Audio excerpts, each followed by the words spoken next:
இந்த சம்மர் ஹீட்டுக்கு சன்ஸ்கிரீன்லாம் போட்டுக்கிட்டு உங்க ஸ்கின்னை மட்டும் ப்ரொடெக்ட் பண்ணணும்னு நினைக்கிறீங்களா? ஆக்சுவலா அது உங்க ஹார்ட்டையும் அஃபெக்ட் பண்ணுது. எப்படின்னு வாங்க ஆர்டாக்ஸ்ல பார்க்கலாம்.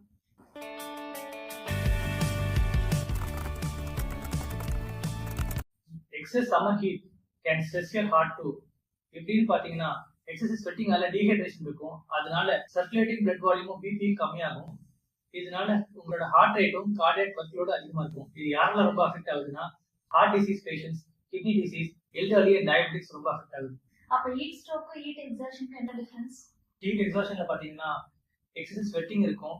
அதனால வீக்னஸ் அண்ட் டிசீனஸ் இருக்கலாம். ஹீட் ஸ்ட்ரோக் ஒரு மெடிக்கல் எமர்ஜென்சி கண்டிஷன். அது சென்ட்ரல் நர்வஸ் சிஸ்டம் அஃபெக்ட் ஆகி சென்சோரியுமே ஆல்டர்டா இருக்கும்.